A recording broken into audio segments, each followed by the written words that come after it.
Alright guys, so the Jedi Survivor story trailer just released, that's what they're deciding to call it here, and I'm hoping this is the final trailer. I don't like too many trailers before a game comes out. This is the second real trailer, I'm not counting the tease, that's like 2 seconds long as a trailer.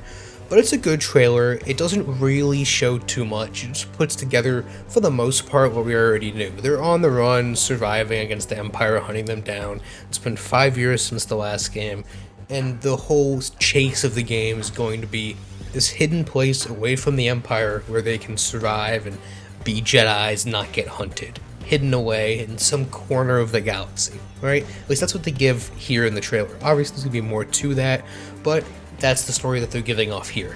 Now, this, combined with the gameplay stuff we've seen, I have pretty high expectations for this game. I don't remember what I gave the first one, but there's no way it's less than an 8 or a 9. The first one's very good. I've talked about this in pretty much every single video that I've made. The ending isn't great, and the customization isn't great, and there's a lot of backtracking in the first game, but other than that, it's fantastic, right? Now, I'm hoping that they don't go too crazy with the Zelda puzzle rooms they've talked about and showed in this trailer, and because that'll piss me off if I can't figure them out. But other than that, I have pretty high hopes of this game, and the game got delayed like a month. And if you're gonna delay the game a month, it's gotta be good. You can't have your bugs, it can't be crappy at launch and have constant crashes. It's gotta look good, run good, all that good stuff, which again, I don't expect it to have problems with. I don't really think there were that many problems with the first game.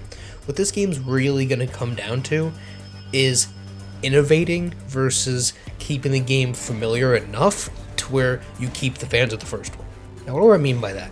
Well, without doing like an amnesia thing, which is practically what they did in the first game, force abilities, lightsaber combat wise, you really can't go much further than we went in the first game. Most of the abilities, pull, push, freeze, heal, and aside from the dark side abilities, they really used in the first game. Now, obviously, I hope they get creative and come up with new ones and new combos and ways to, intertwine the Force and lightsaber combat, and they're using different stances and the blaster and all that stuff. That's fine and dandy. But realistically, there's only so much you can do without creating new lore, right? And as far as Star Wars goes, there's so much stuff that ties into each other that if you want to keep this in universe and keep it open to be used in shows and movies and all that stuff, you really have to limit what you can do and what abilities and things you can introduce, and that affects the gameplay, because there needs to be enough new here from a combat perspective to where it's still interesting, but not so much that it just breaks the world of Star Wars and feels like its own thing. Now, the final thing I want to touch on is the open worldness of the game. I believe they've talked about this a tiny bit, saying it's going to be a bit more open than the first game, which I think will help the game, right? As long as they don't go crazy with it, overall, I think it'll help the game out, because you had to backtrack so much in the first game that I think opening it up a tiny bit more would help a lot. And I don't mean having too many more planets, right? There were 6 planets in the first game, not counting the final location that you can only go to once.